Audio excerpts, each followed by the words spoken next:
Voice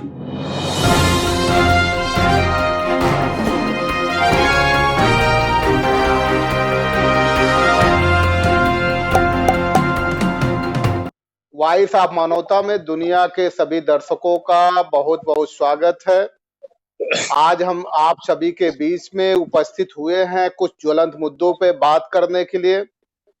और ज्वलंत मुद्दे ये है कि जब खास तौर से भारत की धरती पे जब विपक्ष कमजोर पड़ जाए, सड़कें वीरान हो जाए, वहां कोई आंदोलन ना हो और लोकतंत्रात्मक शासन प्रणाली पूरी तरह से ध्वस्त होती हो और संसद उस समय बदहवास हो जाए, आवारा हो जाए, और जिस समय लोग जिस समय अखबारों से बड़े बड़े पत्रकार जिनके जिनके आर्टिकल आते थे, कॉलम आते थे, और वो पत्रिकाओं से गायब हो जाए और उनकी जगह वजीर ले ले, तब जरूरत पड़ती है वॉइस ऑफ मानवता की। और वॉइस ऑफ मानवता 20 में इसीलिए उपस्थित होता है क्योंकि वॉइस ऑफ मानवता सिर्फ सच के लिए जीता है, सच के लिए लड़ता है और जरूरत पड़ने पे सच के लिए ही मरना भी जानता है। आज पूरे देश में, भारत देश में जिस तरह से ट्रेनों में मौतें हो रही हैं, उन मौतों का आलम यह है कि जो मजदूर ये समझते थे कि मेरी बेबसी देख करके, मेरी कमजोरी देख करके, मेरी हृदय विदारक स्थिति देख करके लोगों ने ट्रेन चलाई है, रेलवे मिनिस्ट्री ने ट्रेन चलाई है। उन्हें क्या पता था कि रेलवे मिनिस्ट्री इस ट्रेन को जो गरीबों के नाम पे चलाया गया, श्रमिक स्पेशल ट्रेन चलाया गया, उस ट्रेन को मुर्दैया ट्रेन में तब्दील कर दिया गया। आज तक 100 मौतें हो चुकी है ट्रेनों में। कौन है उन मौतों का जिम्मेदार? और आंकड़े देख ले तो आंकड़े उठा करके देखने से पता लगता है कि सरकार कहती है हमने तकरीबन 3,500 ट्रेन चलाए हैं। असलियत यह है कि ट्रेनें तो 250 चली और 250 को मल्टीपल स्थिति में कर दिया गया, 3,500 बताया गया। 3,500 ट्रेनें चलने के बाद अगर दावा आपका मान ले कि 3,500 आपने ट्रेनें चलाई, तो ये बताइए फिर 6,000 ट्रेनें जब चलती थी तो 3 करोड़ यात्रियों को एक जगह से दूसरी जगह तक सुरक्षित पहुंचाती थी। लेकिन आज ये आलम है, एक जगह से दूसरी जगह सुरक्षित पहुंचाना तो दूर की बात है, कोई घर पहुंच पाएगा कि नहीं पहुंच पाएगा। ट्रेन से, रेलवे विभाग से कभी इतनी गलती नहीं हुई कि एक ट्रेन 800, 900 किलोमीटर, 1000 किलोमीटर, 1200 किलोमीटर की स्थिति पे भटक जाए, दूसरी जगह चली जाए। और जब हमने रेलवे मंत्रालय के बोर्ड से, रेलवे मंत्रालय नहीं रेलवे बोर्ड से बात करने की कोशिश की, तो ये बताया गया कि ट्रेनों को जिस तरह से गैर जिम्मेदाराना तरीके से चलाया गया, ये रेलवे बोर्ड जो है उसके अनुसार नहीं चलाया गया। आपस में राजनीतिक धींगा मुश्ती के तहत इसको चलाए जाने की कोशिश की गई है और उसी धींगा मुश्ती का नतीजा रहा है कि कहीं भी संतुलित तरीके से, इसको व्यवस्थित तरीके से नहीं चलाया गया। ट्रेनें मान लीजिए किन्हीं कारण आपको मोड़नी पड़ती, तो कम से कम ये बोर्ड के लोगों ने बताया कि हमने बार बार मंत्रालय से ये अनुरोध किया कि आप हमें जिस जगह से ट्रेनें जाएंगी 100, 200, 400 किलोमीटर की दूरी पे कुछ स्टेशन पे, जो स्टेशन पे खोलने की और सामान जो बिकते हैं उनको खोलने की इजाजत दीजिए ताकि बिस्किट लोग खरीद सकें, पानी लोग खरीद सकें। तो रेलवे मंत्रालय से जवाब आता है कि अपना दिमाग मत लगाओ, जैसा चल रहा उसको चलने दो। एक नहीं 2-3 डीआरएम के अफसोस से हमने इस पर बात करने की कोशिश की, सबका जवाब यही था और सबके जवाब मिला करके यही लगे, क्योंकि वो समझते थे कि इतनी दूर जब ट्रेनें भटकेंगी या भटकाई जा रही जो भी स्थिति हो, तो लोगों को पानी नहीं मिलेगा, भोजन नहीं मिलेगा, तो उनकी मौतें हो सकती हैं, ये अंदाजा उनको था। और बार बार इस बात को ध्यान में रख करके उन्होंने अनुरोध किया, लेकिन रेलवे मंत्रालय ने उनके अनुरोध को नहीं माना। दूसरी बात, जो सबसे बड़ी बात है, कि जब उनके रेलवे बोर्ड के चेयरमैन आते हैं तो वो रेलवे बोर्ड के चेयरमैन ये कहते हैं कि कितने मौतें हुई है ये आंकड़ा हमें नहीं मालूम है। जबकि आप सभी दुनिया के दर्शकों, आप सभी जानते हैं कि जो अभी आलम है भारत का, वो आलम ये है कि जब ट्रेन चलती है तो कम से कम 5 दिन लाइन लगने के बाद फॉर्म भरे जाते हैं। फॉर्म भरे जाने के बाद चेकिंग होती है। चेकिंग के बाद पूरी फिजिकल डिस्टेंसिंग, जिसको ये सोशल डिस्टेंसिंग कहते हैं, उसके आधार पे लोगों को फिर ट्रेनों में सवार होने का मौका दिया जाता है। आपके पास सारे आंकड़े हैं। और जिनकी लाशें पड़ी है वो भी लाशें किसी ट्रैक पे नहीं पड़ी है। औरंगाबाद जैसे ट्रैक पे 16 लाशें नहीं पड़ी हैं, वो लाशें आपके स्टेशन पे पड़ी हैं। तब आप कैसे गैर जिम्मेदारी से ये बयान दे सकते हैं कि हमें लाशों का अंदाजा नहीं है कि कितनी लाशें पड़ी हैं, कितनी लोगों की मौतें हुई है। इसी पे चर्चा करेंगे। हमारे एक्सलेंसी जो पैनलिस्ट हैं, आप सभी से परिचय कराते हुए, सबसे पहले हमारे बीच में श्री के शर्मा जी, जो पूर्व डीजे रहे हैं। बड़ी पकड़ आपकी न्याय पे बड़ी पकड़ है, कानूनविद है। आपसे भी समझने की कोशिश करेंगे। और ठीक उसी तरह वाड़ी के सम्राट अगर कहा जाए तो प्रेमकांत तिवारी जी हमारे बीच उपस्थित है। जहां भी जरूरत होती है रमा तख्तरा की, प्रेमकांत तिवारी जी को ही आमंत्रित किया जाता है। आज वॉइस ऑफ मानवता के दर्शक भी आपकी वाणी से प्रभावित हुए बगैर नहीं रह पाएंगे। तिवारी जी, वॉइस ऑफ मानवता आपका बहुत बहुत स्वागत करता है। बहुत बहुत धन्यवाद। तीसरे हमारे मेहमान नवाब अली अकबर साहब हैं। विधि के बड़े ही अच्छे जानकार हैं, हाई कोर्ट में प्रैक्टिस करते हैं। बाकी नवाबी तो आपकी है ही है। आज हम इस पे समझने की कोशिश करेंगे कि क्या रेल मंत्रालय ने, खास तौर से पीयूष गोयल ने, केवल राजनीतिक प्रतिद्वंदिता प्रदर्शित करने के लिए मजदूरों की जान ली है। हमारा सबसे पहला प्रश्न के शर्मा साहब से होगा कि के शर्मा साहब, क्या आप ये समझते हैं कि वास्तव में ये चूक हुई है या डिलिबरेटली इसको अंजाम दिया गया है, मजदूरों को मरने के लिए मजबूर किया गया है? ये हम आपसे समझना चाहेंगे शर्मा साहब। जी जी जी राणा साहब, मैं ये कहना चाहूंगा कि देखिए, हम देखते आ रहे हैं आजादी के बाद से ट्रेनें चलती थी, रोज बढ़ते बढ़ते बढ़ते हजारों ट्रेन, 10,000 से ज्यादा रोज ट्रेन चलने लगी अब, है ना। ये आपने सही कहा। अब इस वक्त कोरोना से हमारा देश अफेक्टेड है। इस वक्त सैकड़ों की दशा में ट्रेन है। अब क्यों नहीं ये सब कुछ हो पा रहा है जो पहले मैनेज होता था बहुत अच्छी तरह से। अभी 2019 में सरकार ने एक आदेश दिया था, यूनियन गवर्नमेंट ने, मैं उनकी प्रशंसा करता हूँ कि आपको हर प्लेटफॉर्म पे और ट्रेन में, पैसेंजर कैरी ट्रेन में आपको डॉक्टर की सुविधा उपलब्ध रहेगी, मेडिकल की सुविधा उपलब्ध रहेगी। जब ट्रेन में इस बात की सुविधा उपलब्ध रहेगी और ऑर्डिनरली रहेगी, तो जब ये स्पेशल पर्टिकुलर ट्रेन चला रही है, आपने बिना डॉक्टरों के ट्रेन चला दी, आपने बिना मेडिकल एड के ट्रेन चला दी, आपने बिना प्राइमरी एड के ट्रेन चला दी। मेरी ये समझ में नहीं आता। हाँ, हालांकि सरकार के हर कदम को क्रिटिसाइज नहीं करना चाहिए, लेकिन पत्रकारिता का, चैनल का ये दायित्व होना चाहिए कि जहां पर कमी उसकी आलोचना सामने लाए और तिवारी के माध्यम से और खान साहब बैठे उनके माध्यम से, ऐसे लोगों के माध्यम से अपने विचारों को प्रकट कराए ताकि पता लग सके कि क्या हो रहा है। और फिर मेरा ये भी कहना रहेगा कि और जब हजारों ट्रेनें चलती, 10,000 से ज्यादा, जब इतनी व्यवस्था होती थी, अब ये सैकड़ों की संख्या में ट्रेन चल रही है, क्यों नहीं व्यवस्था की गई। और एक बात मैं और कहना चाहूंगा, आप स्टेट गवर्नमेंट से मांग रहे हैं, कि कितने मजदूर है, चलिए तो मान लिया, लेकिन आप मांग कितने बजे चलेगी, कितने बजे छूटेगी, कौन से स्टेशन पे रुकेगी? स्टेट गवर्नमेंट को इस बारे में कोई तजुर्बा नहीं होता। सिर्फ इतना बता सकते हैं कि आपके हमारे लेबर कितने हैं, मजदूर कितने हैं जो चलेंगे। आप उनसे पूछ रहे हैं, उन पे डिपेंड है। ये यूनियन गवर्नमेंट का मामला है, ये रेलवे का मामला है।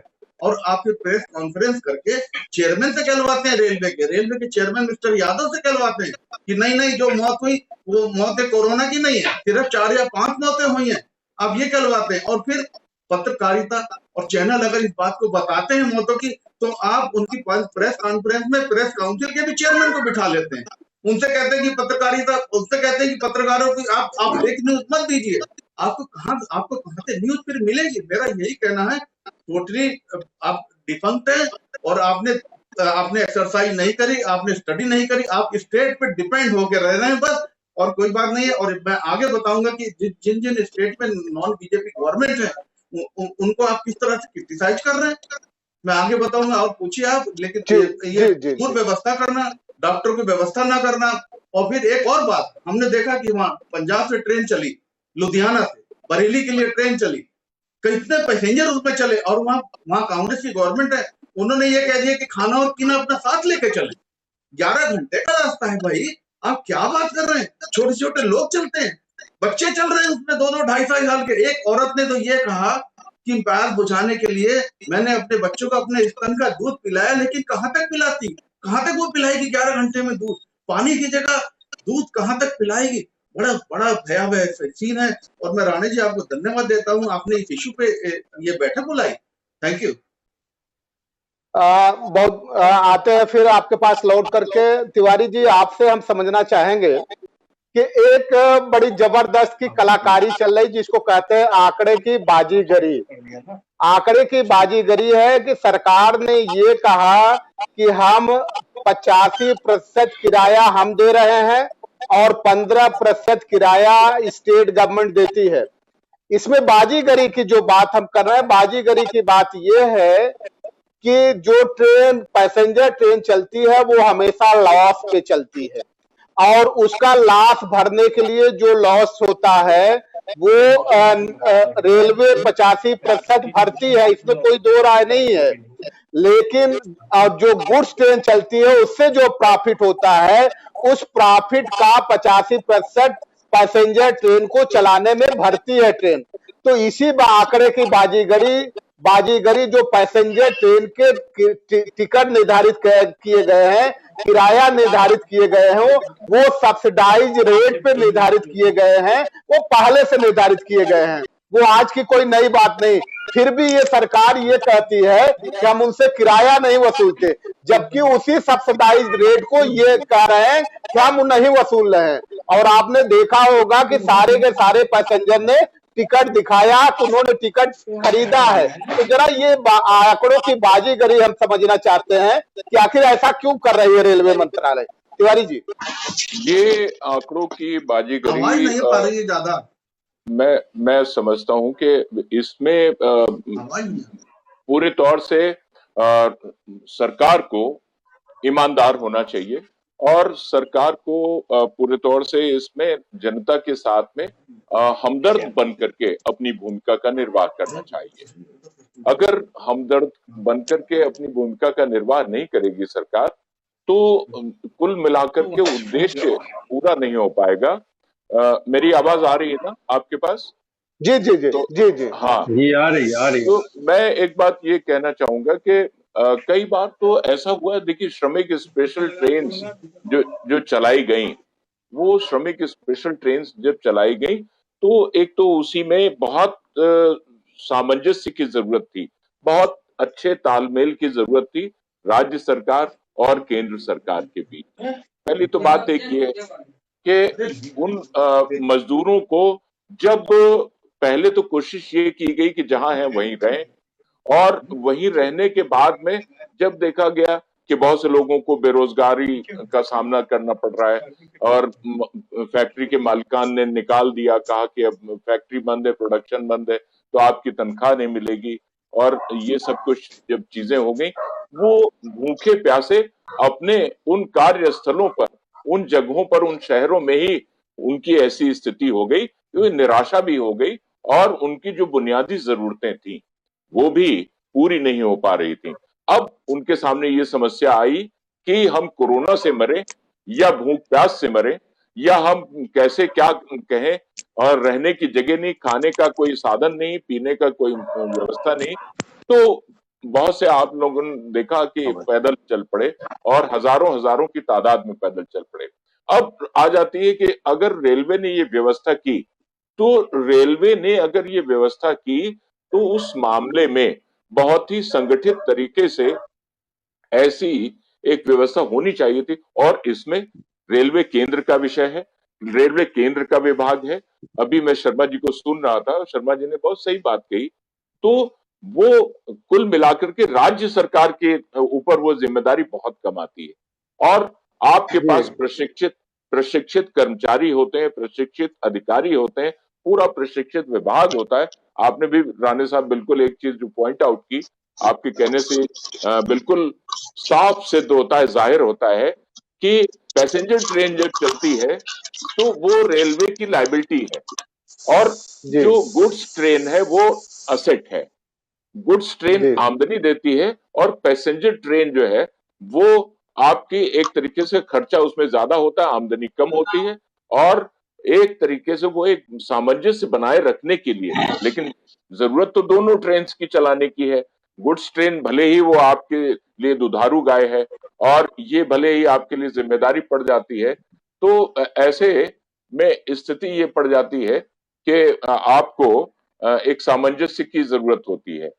अब बहरहाल, लेकिन मैं एक बात ये कहूंगा कि इसमें राज्य सरकारों को ज्यादा जिम्मेदार ठहराने की आवश्यकता नहीं थी, और केंद्र सरकार को पूरे तौर से एक संगठित तरीके से अपना काम करना चाहिए था।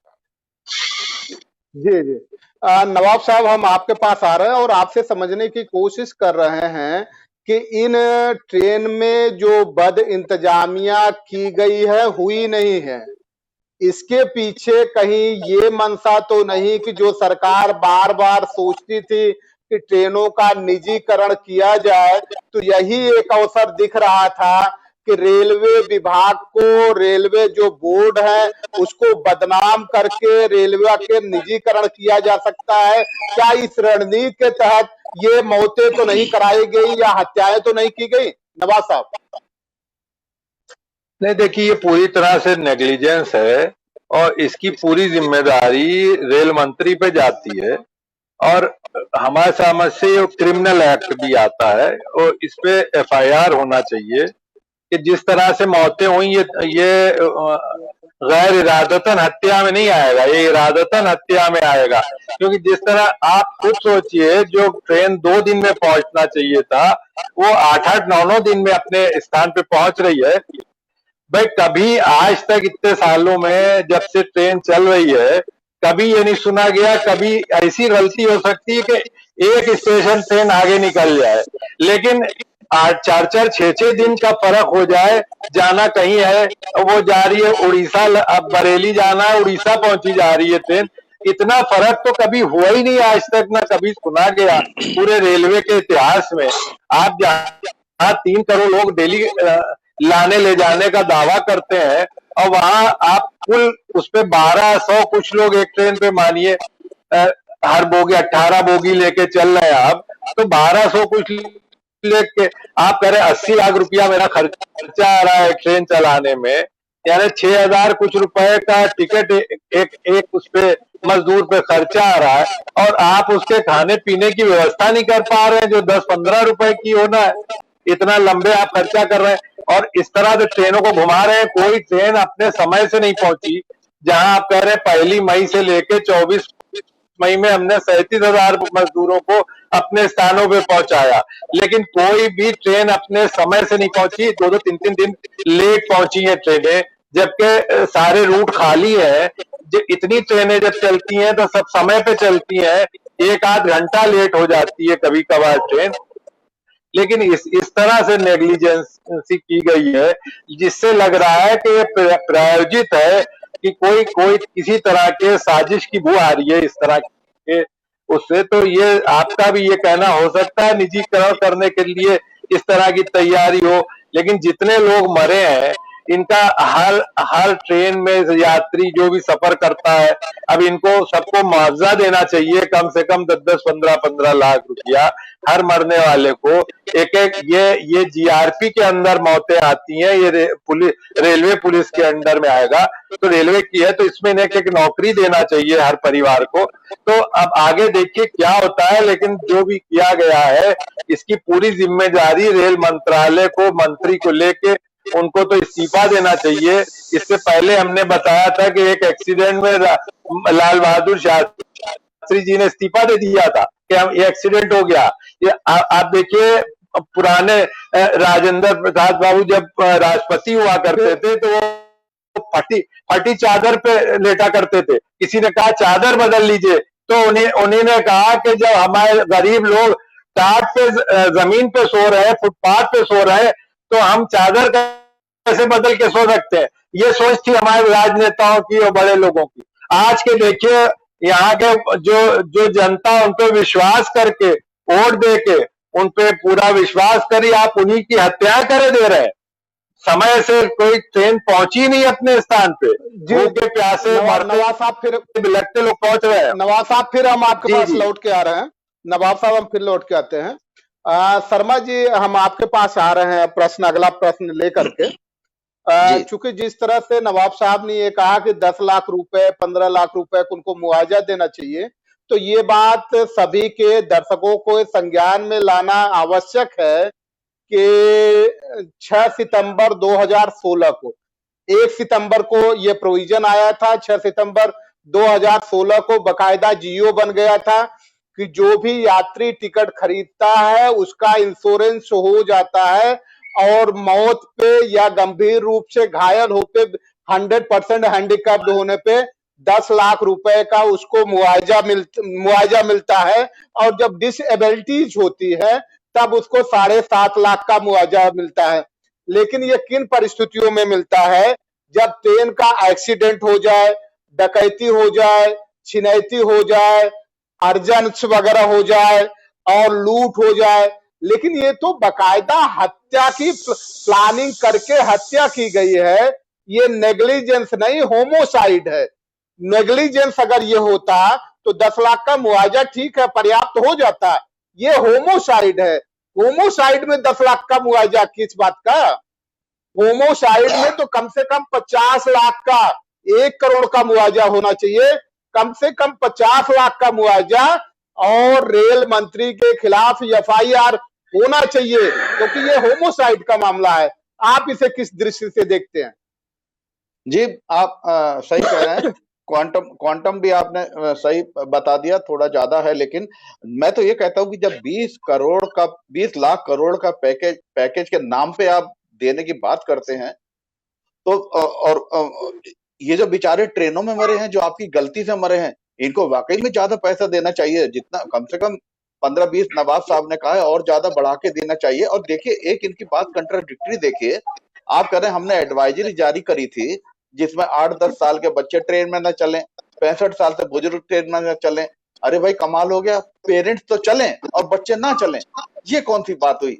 एक देखिए जब भी कांड हो जाता है तब ये बताते हैं कि हमने ये कहा, हमने ये कहा, हमने ये कहा, उससे पहले कुछ नहीं बताते। और जब इनसे सवाल करो तो उसका जवाब नहीं देते। आप बताइए, बच्चे को छोड़ दे माँ और खुद चली जाए, है ना? और दूध तो आपका सही कहना है, इन्हें मुआवजा देना चाहिए। वाकई में ये नेग्लिजेंस से कहीं ऊपर की चीज है। हालांकि मैं राणे साहब आपसे इस बात से इत्तेफाक नहीं रखता, बहुत ज्यादा हो जाएगा कि होमिसाइड है, बट ये बीच की एक बीच की स्टेज पर जरूर आता है। जैसे यूनियन कार्बाइड का मामला हुआ था, इनको बेचारों को कम से कम 30-35 लाख रुपए दिया जाना चाहिए, क्योंकि नेग्लिजेंस पूरी तरह से नेग्लिजेंस है। जी तिवारी जी, इसी प्रश्न को हम आगे बढ़ाते हुए आपसे समझना चाहते हैं कि 9 मई से लेकर के 27 मई के बीच में ये सारी घटनाएं हुई हैं, और जो सबसे बड़ी घटना हुई है 13 मौतों की, वो 26 मई को हुई है, जिसमें से 33 लोग बिहार के मारे गए हैं, 33 लोग यूपी के मरे हैं या मारे गए हैं, 23 लोग बिहार के, बाकी दूसरे स्टेट के हैं। और इनमें जो ट्रेनें अभी चलाई गई है, जो रेलवे बोर्ड के आंकड़े बताते हैं कि वो जो ट्रेनें अभी चलाई गई हैं 20 से 24 मई तक के आंकड़े हैं कि केवल 250 ट्रेनें ही चलाई गई हैं और उस 250 ट्रेनें को उनकी रिटर्निंग को जोड़ करके 500 होते हैं, लेकिन गवर्नमेंट कह रही कि 3,500 ट्रेनें चलाई गई हैं। तो ये आंकड़े की जो बाजीगरी है वो समझने की कोशिश करते हैं कि आखिर ये क्या है आंकड़े की बाजीगरी। और जो मौतों का आंकड़ा है, करीब 5 लोगों का मौतों का आंकड़ा है प्रतिदिन। 19 दिन में 95 लोग मर चुके हैं, अभी तक 100 है, तो 5 का अगर हम रखें तो 19 दिन में 95 लोग, जबकि मौत हुई है 100 की। तो इतना बड़ा नेग्लिजेंस नहीं हो सकता, एक दो जगह नेग्लिजेंस हो सकता है। तो ये रणनीति का हिस्सा लगता है या नहीं लगता है, या आपको भी नेग्लिजेंस ही लगता है तिवारी जी? हम नवाब साहब के साथ में जाना चाहेंगे इस मामले को लेकर के कि नवाब साहब ने जैसे एक बात कही कि नेग्लिजेंस भी है और एक कहीं पर ये क्रिमिनल नेग्लिजेंस की भी बू आती है।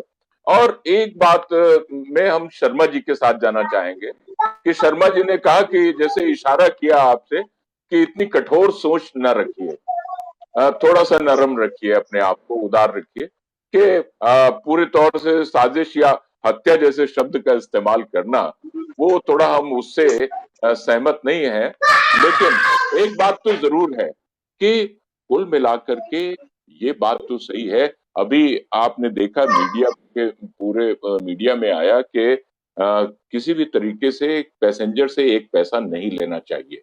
सुप्रीम कोर्ट ने ये बात कही, सुप्रीम कोर्ट ने ये बात कही। और दूसरी बात एक आई है कि अब कोरोना वायरस के डर के चलते एयर कंडीशन ट्रेन्स नहीं चलाई जा रही थी। तो जाहिर है कि प्रचंड गर्मी पड़ रही है, बहुत धूप पड़ रही है, और वो श्रमिक जो अपने आप में साधन से विहीन हो चुके हैं, जो निराशा में आकंठ डूब गए हैं, उनके पास खाने पीने के सामान नहीं है, उनके पास पैसा नहीं रह गया है, और उनको आप ट्रेन में जब बैठा रहे हैं तो अगर आप भोजन और पानी की व्यवस्था सही नहीं रखेंगे, बच्चों के लिए दूध की व्यवस्था सही नहीं रखेंगे, तो कैसे चलेगा? मौतें तो होंगी ही होंगी। और शर्मा जी ने बिल्कुल सही कहा कि अगर आप ये व्यवस्था नहीं कर सकते, वो दृष्टांत जो शर्मा जी ने दिया कि एक माता ने अपने बच्चों को प्यास बुझाने के लिए स्तन का दूध दिया, और वो भी जब अपर्याप्त पड़ गया, समाप्त हो गया, तो फिर आगे वहां कैसे प्यास बुझाने की कौन सी गुंजाइश होती? और आप देखिए लापरवाही की इंतहा देखिए कि एक व्यक्ति की ट्रेन के टॉयलेट में जाने से उसके बाद वहीं उसकी मौत हो जाती है, और वो कुछ एक दिन के लिए वो उसी टॉयलेट में पड़ा रहा, उसका शव, और वो शव जब दुर्गंध आने लगी बुरी तरीके से, तब जाकर के खोला गया, तोड़ा गया वो दरवाजा और उसको बरामद किया गया, और उसके पेपर से उसका पता लगाया गया, और तब जाकर के उसके संबंधी आए। तो कहीं ये बात तो बिल्कुल सही है कि वो जो एक तत्परता होनी चाहिए थी, वो जो एक मुस्तैदी होनी चाहिए थी, उस मुस्तैदी का हमें अभाव दिख रहा है। और दूसरे एक बात ये आती है कि खासतौर से आपके अगर ऐसी सरकार, जैसे मान लीजिए शिवसेना की और नेतृत्व में सरकार है महाराष्ट्र में, और केंद्र में सरकार है भारतीय जनता पार्टी की, इस समय उन दोनों में अलग अलग रास्ते हैं, तो अब वो सामंजस्य नहीं है, और उसमें हम किसी को जिम्मेदार ठहराएं या दोषी ठहराएं, मैं समझता हूं ये इस समय एक वास्तव में बहुत बड़े अपराध की बात होगी। हमको सबसे पहले अपने देशवासियों को बचाना है, उनको सुरक्षित रखना है, मजदूरों को बचाना है, और वही मजदूर सुरक्षित रहेंगे, बचे रहेंगे, तो हमारे कल कारखाने, फैक्ट्री, मिलें, ये सब चलेंगे, हमारी अर्थव्यवस्था आगे बढ़ेगी। हम अगर इस समय दोषारोपण की राजनीति कर रहे हैं, आरोप प्रत्यारोप की राजनीति कर रहे हैं, तो इससे बड़ा गुनाह कोई नहीं हो सकता है मेरी निगाह में। और ये आंकड़ों की बाजीगरी की बात आपने कही थी, वास्तव में आंकड़े हमारे लिए नहीं जरूरी है, हमारे लिए तो ये जरूरी है कि आप वास्तव में अपने इंतजामात कितने अच्छे कर रहे हैं और जनता को राहत कितनी पहुंचा रहे हैं, लोगों को कितना आप सहूलियत दे पा रहे हैं, वो बहुत जरूरी है। जी जी तो जी इस रेलवे विभाग की बहुत बड़ी जिम्मेदारी थी और रेलवे विभाग को और भी इसमें जो बीती हुई घटनाएं हैं उनसे सबक लेकर के कम से कम अबलो नसानी अब ना नसइयों वाले अंदाज में उनको अब कम से कम अपनी सेवाओं को बहुत ही तत्परता और सावधानी से देनी चाहिए। जी, नवाब साहब इसी बात को लेकर के हम आगे बढ़ रहे हैं। हमने हमने प्रश्न किया, हमारा प्रश्न करना लाजमी है कि वास्तव में नेग्लिजेंस है या होमोसाइड है। हमने ये अभी जजमेंट नहीं पास किया है कि क्या है, लेकिन जिस तरह से स्थिति बनी है और तिवारी जी ने बड़े स्पष्ट तौर पे इस बात का किया कि अभी जरूरत आपस में राजनीतिक या ये कहते हैं कि जो हैवाने सियासत चल रही है, उस हैवाने सियासत शुरू करने की जरूरत नहीं थी। और आप भी इस बात को मानते हैं कि अगर 2-4% कैपिटलिस्ट खत्म हो गए इस धरती से तो कोई बहुत अंतर नहीं पड़ने वाला है, लेकिन जब मजदूर खत्म हो जाएंगे तो कैपिटलिस्ट आखिर किसके श्रम पे अपनी फिर इंडस्ट्री खड़ी करेंगे? तो इस बात को समझना चाहिए। देश रुक जाएगा, देश रुक जाएगा, देश पूरी तरह से रुक जाएगा। जैसे आप कहते हैं कि एक तरह से जलजला आ जाएगा, जलजले का आलम हो जाएगा। फिर जब अनाज आपको नहीं मिलेगा तो खाएंगे क्या? सोना पैदा करके तो खा नहीं सकते। तो सरकार ने जो रेलवे मंत्रालय, हम फिर उसी बात पे आ रहे हैं कि करीब कल से हमने 4 डीआरएम से बात की है कि इतनी बड़ी त्रुटि कैसे हुई। सबने ये कहा कि हमें नौकरी करनी है और नौकरी रेलवे मंत्रालय के अधीन करनी है, तो जो आदेश वहां हमें मिलेगा वो हमने कर दिया। हमने बकायदा लिख करके भी कहा है कि ट्रेनें अगर कहीं से घुमाई जा रही है, जो कंजेशन बताया जा रहा है, कंजेशन की वजह से कहीं घुमाई जा रही है, तो वहां के दुकानें खोलने का आदेश, स्टॉल वगैरह जो भी है वो खोलने के आदेश पारित कर दिए जाए। अगर ये नहीं किया जाता तो स्टेशन मास्टर को हमें अनुमति दीजिए कि हम उससे कहें कि एक अनाउंसमेंट कर दे कि 2 घंटे के बाद, 4 घंटे के बाद यहाँ ट्रेन आने वाली है। चैरिटी के रूप में जिनको भोजन देना है, पानी देना है, वो व्यवस्था कर सकते हैं। तब भी रेलवे मंत्रालय की तरफ से मना किया गया है कि जब तक कोई आदेश नहीं जाता तुम्हें कुछ भी निर्णय नहीं लेना है। आप इसे किस दृष्टि से देखते हैं? देखिए, अगर लोग चैरिटी ना कर रहे होते, रास्ते में ट्रेनें रोक रोक के लोगों ने खाने दिए। कहीं कहीं पे जैसे ट्रेन रुक गई तो लोगों ने खेतों से भुट्टे तोड़ के खाए हैं, आम के पेड़ों पे चढ़ चढ़ के आम तोड़े हैं।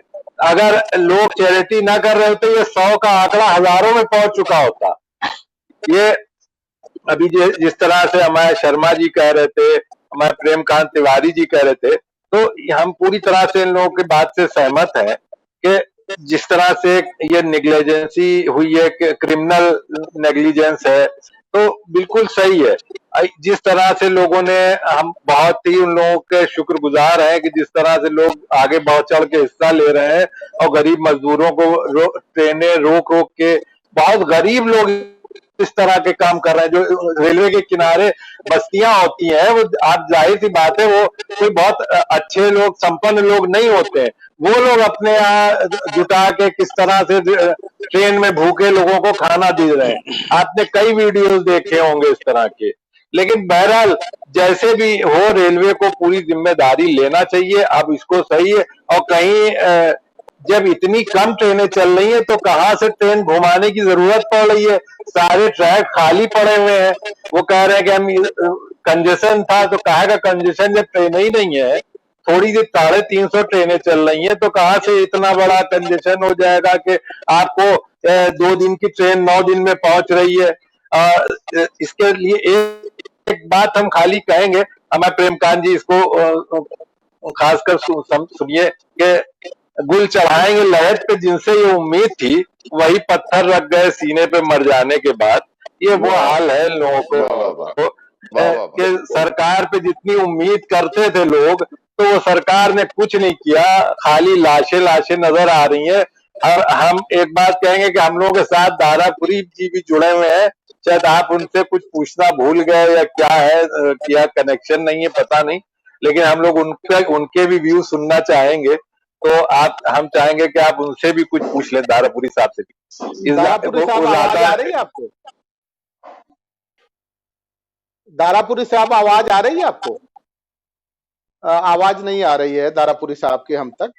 आजा तो हम फिर शर्मा जी के पास हम आ रहे हैं, इसी बात को लेकर के आगे बढ़ रहे हैं। शर्मा जी, हम आपसे समझना चाहते हैं, जैसे ये कहा गया कि क्रिमिनल नेग्लिजेंस है, और जब क्रिमिनल नेग्लिजेंस का कोई व्यक्ति गिल्टी है तो क्या उसे रेल मंत्रालय में बने रहने का अधिकार है?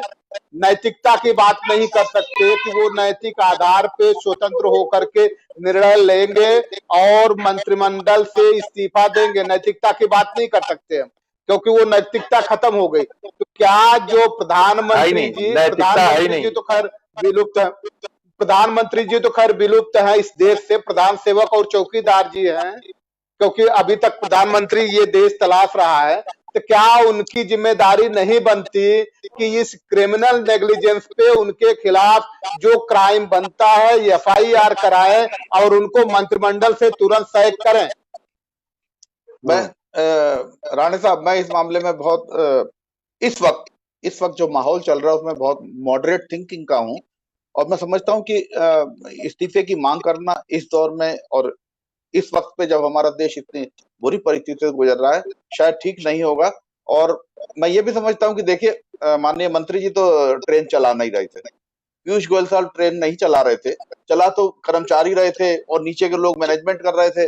जैसे नवाब साहब ने उदाहरण दिया लाल बहादुर शास्त्री साहब का, वो जमाने और थे। तब जब उन्होंने इस्तीफा दिया तब भी लोगों ने कहा था, शास्त्री जी आपने क्यों इस्तीफा दे दिया, आप ट्रेन चला तो नहीं रहे थे। तो इसका एक ये हो सकता है कि जिनकी मौतें हुई हैं, जो सफर हुए हैं, उनको क्रिमिनल नेग्लिजेंस के तहत उन्हें ज्यादा से ज्यादा धनराशि दे, ज्यादा क्यों? क्योंकि इस्तीफा लेना या प्रोसिक्यूशन चलाना अभी इस वक्त कम से कम इस वक्त ठीक नहीं रहेगा। हम ये कहेंगे इस बात से सबक लें और आगे से बहुत अच्छी से अच्छी मैनेजमेंट करके ट्रेनों को चलाएं। अब जैसे आपने महाराष्ट्र के मुख्यमंत्री को कह दिया कि उन्होंने 182 ट्रेन हमें कह दिया था, लेकिन हमें लिस्ट नहीं दी, हमें यात्रियों की लिस्ट नहीं दी, हम 81 ट्रेन ही चला पाए। अरे यार, जिम्मेवारी तुम्हारी है भैया, तुम जो जहां जहां नॉन बीजेपी गवर्नमेंट है वहीं तुमने दोष लगा दिए सब कुछ, और जहां बीजेपी गवर्नमेंट है वहां दोष नहीं लगा रहे हैं।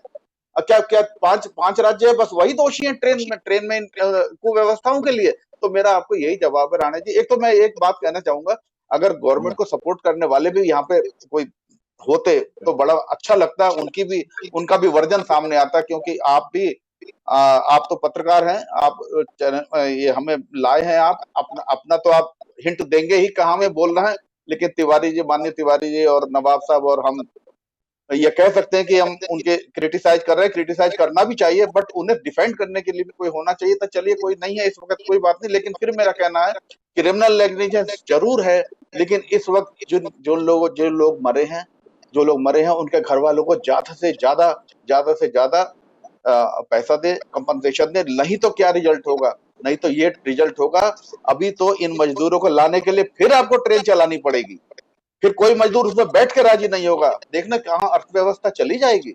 आपको दिखाना चाहिए समाज को गलती हो गई तो हो गई, लेकिन अब हम सही तरह से ट्रेनें चलाएंगे, सही तरह से बसें चलाएंगे। मैं तो उत्तर प्रदेश के योगी जी को धन्यवाद देना चाहता हूँ।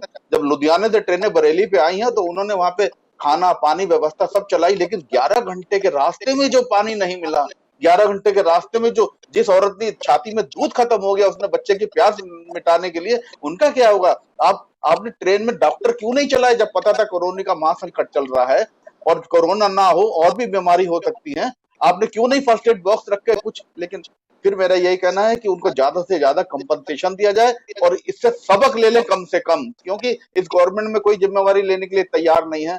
एक वक्त है इन्हें सबक लेने का, सबक ले लें, अच्छी तरह से ट्रेनों की व्यवस्था चलाएं। और फिर मेरा एक कहना है कि आप कम से कम विपक्षियों से भी राय मशविरा कर लें, विपक्षियों से राय मशविरा कर ले। मेरा हाथ जोड़ के मेरी प्रार्थना है मोदी जी से, हाथ जोड़ के बस। और दैट्स ऑल। नहीं नहीं, ये स्वस्थ स्वस्थ विचार आपने रखा है, वो अच्छी बात है।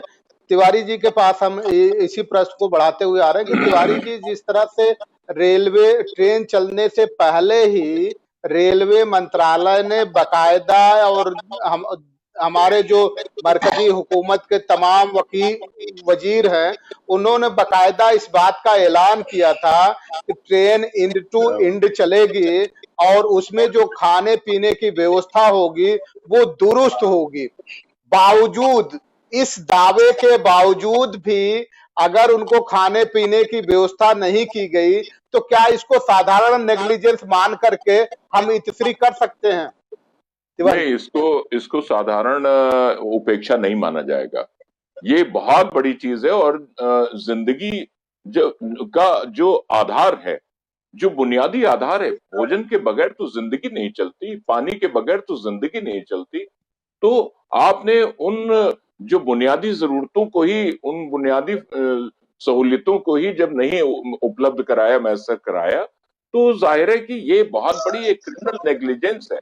और जिस तरह से अभी शर्मा जी कह रहे थे कि अगर आपने फर्स्ट एड, डॉक्टर, ऐसी व्यवस्था नहीं की, पीने के पानी की व्यवस्था नहीं की, और बुनियादी तौर से भूख मिटाने के लिए भोजन की व्यवस्था नहीं की, बहुत ज्यादा आपसे ये तो नहीं मांगा जा रहा था कि आप भोजन में बहुत अच्छा भोजन, अरे भी साधारण हो, साफ सुथरा हो, काम चलने वाला हो, जीने के लिए हम बिल्कुल सुरक्षित चल सके। बहुत से लोग तो प्यास के मारे डिहाइड्रेशन की समस्या से परेशान हुए और बीमार पड़ गए या मर गए। तो ऐसी भी समस्या बहुत आई। और पानी जब आप पीने का पानी नहीं उपलब्ध कराएंगे तो इस तरह की समस्या आएगी ही आएगी। तो ये करना बहुत आवश्यक। जो रेल होती है, रेल को हम कहते हैं कि ये हमारे देश में जीवन रेखा है। भाई हमारा देश अभी देखिए विकासशील देश है, और विकासशील देश में बहुत ज्यादा ऐसा अभी तबका नहीं हमारा विकसित हो गया है जो आना जाना फ्लाइट से करे, या आना जाना लग्जरी बसेस से करे, या अपनी गाड़ियों से करे, कार से। बहुत से लोग, अधिकांश जनता अभी भी रेलवे पर ही निर्भर करती है। तो जो हमारी जीवन रेखा है वो हमारे जीवन को लेने लगे, ये हमारे लिए बहुत बड़े दुर्भाग्य की बात होगी कि हमारी जिंदगी महफूज नहीं है, हम महफूज नहीं है अगर हम रेल में यात्रा कर रहे हैं। तो ये वास्तव में बहुत बड़े दुर्भाग्य की बात है और ऐसा नहीं होना चाहिए था। एक बात और मैं कहना चाहूंगा रानी सागर साहब कि संयोग ये है कि जो रोजगार देने वाले प्रांत हैं, सूबे हैं, वो पंजाब है, हरियाणा है, और आपका मुंबई है, गोवा है, महाराष्ट्र है, वही महाराष्ट्र में, गुजरात, सूरत, गुजरात, अहमदाबाद। तो ये राज्य ऐसे हैं। अब आप एक बात ये देखिए, गुजरात से वो शिकायत या वो विवाद नहीं बन रहा है, गोवा से वो विवाद, वो शिकायत नहीं बन रही है। ये शिकायत कहां से बन रही? जहां पर विरोधी विपक्ष की सरकारें हैं। पंजाब से कुछ शिकायतें आ जाती हैं, महाराष्ट्र से सबसे ज्यादा आ जाती हैं। नहीं, सूरत से भी आई हैं शिकायतें। नहीं, सूरत से भी शिकायतें, सूरत से कई लोग मरे हैं सूरत। नहीं, तो नवाब साहब वो तो शिकायतों की बात है ना, टकराव गवर्नमेंट। नवाब साहब आपके पास आ रहे हैं, तिवारी जी को अपनी बात रख लेने नहीं, राज्य सरकार और केंद्र सरकार के बीच में वो टकराव नहीं दिखाई पड़ रहा है ना, मैं वो उस बात के लिए इशारा कर रहा था। इस वक्त टकराव की जरूरत नहीं है। नहीं, वो बात बिल्कुल आपकी सही है, लेकिन वो शिकायतें, वो आरोप प्रत्यारोप जो महाराष्ट्र सरकार से केंद्र सरकार का चल रहा है, वो उतना ज्यादा, या फिर दूसरे नंबर पर बंगाल आ जाता है ममता बनर्जी से, वो आरोप प्रत्यारोप जितना है वो सूरत हाल हमें दूसरी जगहों पर नहीं दिखाई पड़ रही। अब कुल मिलाकर के एक बात ये भी है कि के शर्मा जी ने अभी मुख्यमंत्री योगी आदित्यनाथ जी की तारीफ की थी, मैं भी उस तारीफ में शामिल होता हूं कि भाई वास्तव में उन्होंने भोजन पानी की व्यवस्था और ये साधन उपलब्ध कराने की व्यवस्था, नवाब साहब भी इस बात से मैं समझता हूँ सहमत होंगे। जी बिल्कुल। उन्होंने कोशिश की, ईमानदार कोशिश की, और उनके साथ के मंत्रियों और अधिकारियों ने भी काफी सहयोग किया उसमें। और बहुत एक तरीके से कहना चाहिए कि अपने समय को और अपनी लगन को पूरे तौर से वो लगाए हुए हैं इस व्यवस्था को संभालने में। लेकिन इसके बावजूद भाई देखिए, इतना बड़ा देश है, इतने बड़े संसाधन हम लोगों के पास नहीं है कि हम सारी चीजों को एक चाक चौबंद तरीके से चला सकें। तो वो कोई चूक हो जाती, कोई भूल हो जाती, वो तो बात एक अलहदा है। लेकिन हमारी कोशिश ईमानदार दिखनी चाहिए।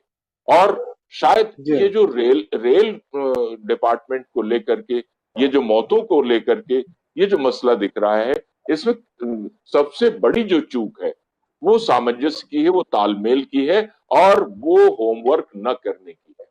ये मैं कहना जी, चाहता हूँ। फिर लौट के आते हैं हम आपके पास। जी। दारापुरी साहब हमसे जुड़ गए हैं। दारापुरी साहब, आवाज आ रही है आपको? हेलो। दारापुरी साहब, आवाज आ रही है आपको? आ रही है, अब आ रही है, अब आवाज आई। जी जी। तो दारापुरी साहब, हमारा प्रश्न यही है कि जिस तरह से बदइंतजामिया पूरे रेलवे में दिखी है, आपने अगर इससे पहले हम लोगों की वार्ता सुनी हो, तो इस बदइंतजामियों को देखते हुए जब अभी आप 250 ट्रेन चला करके भी पूरी तरह से इंतजाम नहीं कर पा रहे हैं, 250 ट्रेनों में कहने के बावजूद लोगों को भोजन और पानी नहीं दे पा रहे हैं, तो जब 6000 ट्रेन चलेंगी, जो मल्टीपल होकर के 12000 ट्रेनें बन जाएंगी, तो उस समय आप कैसे व्यवस्था कर पाएंगे? ये हम समझना चाह रहे हैं कि ये नेग्लिजेंस है या होमोसाइड है क्या ये? दारापुरी साहब, देखिए, ऐसा है, एक तो ये स्पष्ट दिखाई देता है कि देखिए, जो लॉकडाउन था वो सेंट्रल गवर्नमेंट द्वारा लगाया गया था, प्रधानमंत्री जी द्वारा लगाया गया था। अगर इन मजदूरों को बांग्लादेश की तरह अपने घरों में भेजने की व्यवस्था पहले कर दी गई होती लॉकडाउन लगाने से पहले, जैसा कि बांग्लादेश ने किया, तो ये क्राइसिस जो है, ये त्रासदी पैदा नहीं होती। तो जब सेंट्रल गवर्नमेंट ने लॉकडाउन लगाया था, तो फिर इन मजदूरों को अपने घर पहुंचाने की जिम्मेदारी भी केंद्रीय सरकार की थी, और इसको राज्य सरकारों पर छोड़ना, मैं समझता हूं कि अपनी जिम्मेदारी को टालने का बहुत एक गलत काम है। सेंट्रल गवर्नमेंट को ये सब करना चाहिए था, मजदूरों को ले जाने का, फ्री में ले जाना चाहिए था। अब वो राज्यों पर कह रहे, अब राज्य ये कहते हैं कि ये मजदूर तो उत्तर प्रदेश के हैं, ये मजदूर तो बिहार के हैं, ये हमारे यहाँ के नहीं है, इसलिए वो उसमें कोई दिलचस्पी नहीं लेते हैं और वो खर्चा जो है उठाने को तैयार नहीं है। तो ये जो एक तो ये किराया राज्यों पर टालना कि राज्य टिकट का इंतजाम करे, ये बिल्कुल गलत हुआ है। और दूसरा ये है कि जब आप 3 करोड़ सवारियां हर रोज ढो सकते हैं, तो ये कुछ करोड़ जो मजदूर थे, उनको इतने दिन में आपने क्यों नहीं ढोया? आपने क्यों नहीं व्यवस्था की? क्यों पर्याप्त ट्रेनें आपने नहीं लगाई? इसके पीछे मुझे एक सबसे बड़ा कारण ये लगता है कि सरकार की नजर में ये जो मजदूर तबका है, जिनको माइग्रेंट लेबर कहते हैं, प्रवासी मजदूर कहते हैं, इनका कोई महत्व नहीं है। ना इनकी जान का महत्व है, ना इनके काम का महत्व है, और उन्होंने इनको अपने ऊपर छोड़ दिया। जो प्रधानमंत्री जी कहते थे कि हम आत्मनिर्भर बनेंगे, तो इन्होंने प्रवासी मजदूरों को बिल्कुल कहा कि हमें आपसे कुछ लेना देना नहीं है, हमारी कोई जिम्मेदारी नहीं है, आप आत्मनिर्भर हो जाइए। अब आत्मनिर्भर तो वो बेचारे क्या हो सकते हैं? उनके पास जेब में जो 4 पैसे थे वो खत्म हो गए, उधार लेके वो सारा खत्म हो गया। अब उनके पास ना खाने को है, ना टिकट खरीदने को है। बहुत सारे प्रवासी मजदूर इसलिए नहीं आ पाए कि उनके पास टिकट का पैसा नहीं था, कुछ ने अपने घर से मंगवाया, कुछ ने अपने दोस्तों से लिया। तो ये जो है कुल मिला के बहुत बड़ी दुर्व्यवस्था है, और ये एक आपराधिक लापरवाही है। मैं इसको क्रिमिनल नेग्लिजेंस कहता हूं, जिसकी जिम्मेदारी केंद्रीय सरकार को, रेल मंत्री को और प्रधानमंत्री को लेनी चाहिए। ये जो डींगे मारी जा रही हैं कि हमने 70 साल में आज तक नहीं हुआ था, हमने कर दिया। हाँ, वास्तव में आपने वो कर दिया जो कि 1947 में भी नहीं हुआ था, आपने वो कर दिखाया। तो ये एक बहुत बड़ी शर्म की बात है, हम सबके लिए बहुत चिंता की बात है। अभी भी जो प्रवासी मजदूर हैं, वो सारे के सारे ट्रांसपोर्ट नहीं हुए, वो अपने घरों में नहीं गए। सुप्रीम कोर्ट के आदेश देने के बावजूद भी जो सुप्रीम कोर्ट ने कहा कि अगर सड़क पर कोई मजदूर है तो आप उसको रोकिए, रोक के उसका खाने का प्रबंध करिए, बस का प्रबंध करिए और ट्रेन का प्रबंध करिए। अभी भी नहीं किया जा रहा। इससे बड़ी आपराधिक लापरवाही क्या हो सकती है? और लोगों की जान माल के प्रति ये बहुत बड़ी लापरवाही है। इसके लिए रेल मंत्री सीधे जिम्मेदार है, उसके बाद प्रधानमंत्री भी जिम्मेदार है। उनको ये जिम्मेदारी लेनी चाहिए और उसका खमियाजा उन्हें करना चाहिए। जी अब हमें जो जिस तरह से सभी हमारे पैनलिस्ट, विद्वान पैनलिस्टों से बात होने के बाद इस पर एक निष्कर्ष पे हम लोग पहुंचे हैं कि ये नेग्लिजेंस ही नहीं बल्कि क्रिमिनल नेग्लिजेंस है। और जिस तरह से रेलवे का संचालन पूरे रेल विभाग पे होता है, और जब रेलवे ने बार बार इस बात के लिए कमिटमेंट किया था, बार बार वादा किया था कि हम आपको भोजन देंगे, हम आपको पानी देंगे, हम आपको अन्य व्यवस्थाएं देंगे, इन टू इन ट्रेन चलाएंगे, इसके बावजूद न वहां भोजन की व्यवस्था हुई न पानी की व्यवस्था हुई। जबकि आप दूसरी जगह से, जैसा कि दारापुरी साहब ने कहा कि मजदूरों का शायद महत्व उनकी समझ में नहीं आता है, मजदूर उनके लिए महत्वहीन हो गए हैं। और जबकि आप ये देखा जाए, वंदे भारत जो चलाया जा रहा है, कागज पे ये बताया गया कि उनके बकायदा किराए वसूले जा रहे हैं, असलियत ये है कि उनको बगैर किराए के लाया गया है। 23 मार्च को जब 64,000 लोगों को बकायदा एयर इंडिया का फ्लाइट भेज करके मंगाया गया था, तब भी लोगों को बगैर किराए के लाया गया था, बगैर किराए के पहुंचाया गया था, बकायदा उनको भोजन की व्यवस्था की गई थी। जो क्वारंटाइन सेंटर बनाए गए हैं, उस क्वारंटाइन सेंटर के बहुत सारे किराए भी गवर्नमेंट ने दिए हैं। तो ऐसी स्थिति में मजदूरों को, जिनको आपने प्रधानमंत्री केयर फंड बनाया था, उस केयर फंड से 1,000 रुपया देने का वादा किया, और जब पूरे आंकड़े को उठा करके हमने देखा तो आंकड़े के मुताबिक 28 करोड़ मजदूर ऐसे हैं जो विभिन्न प्रदेशों में, बड़े शहरों में फंसे हुए हैं। अगर उसका आंकड़ा निकाल करके 1,000 करोड़ रुपए पे देख लें तो 37 रुपया प्रति मजदूर के ऊपर आता है। अब 37 रुपए में मजदूर को भोजन मिलेगा, खाना मिले, पानी मिलेगा कि और क्या मिलेगा? तो ये बड़ा नेग्लिजेंस नहीं कर सकते, क्रिमिनल नेग्लिजेंस है। सरकार की बदइंतजामियां जानबूझ करके की गई है। और चूंकि हमारा काम है, आर्टिकल 19 हमें कहता है फ्रीडम ऑफ एक्सप्रेशन की, जो हमें छूट देता है, और खास तौर से जब टिप्पणी करता है आर्टिकल 19, तो ये कहता है, खास तौर से मीडिया को एड्रेस करके कहता है कि मीडिया को ये ध्यान रखना चाहिए कि जो खबरें वो परोस रहा है देश के सामने, उसमें कहीं सच्चाई है या नहीं है। सच्चाई यही बताती है कि देश के जो मजदूर हैं उनको मरने पे मजबूर हुआ गया है, और इन बदइंतजामियों की वजह से मरने पे मजबूर किया गया है। तो सारा का सारा दोष रेल मंत्रालय का आता है। रेल मंत्री अपनी जिम्मेदारियों से बच नहीं सकते। इस समय उनको इस्तीफा देना है कि नहीं देना है, ये सरकार को तय करना है। जब सरकार बार बार ये कहती है कि हम दावे प्रस्तुत, हम इस समय आदर्श प्रस्तुत करेंगे, जो काम पिछले 70 साल से नहीं हो पाया वो करेंगे। अगर आपको विध्वंस पिछले 70 साल में नहीं हो पाया, विध्वंस करना चाहते हैं तो आपको मुबारक हो। लेकिन जब आपने कहा है इस देश को हम विश्व गुरु बनाएंगे, तो विश्व गुरु के कुछ तो पैमाने निर्धारित करिए, और हमें समय इजाजत नहीं देता। इसी के साथ हम अपना वाइंड अप करेंगे, और तमाम विद्वान पैनलिस्टों का बहुत बहुत धन्यवाद। दर्शकों का और विद्वानों को सभी को नमस्कार, जय भीम, सत श्री अकाल, सब्बा खैर।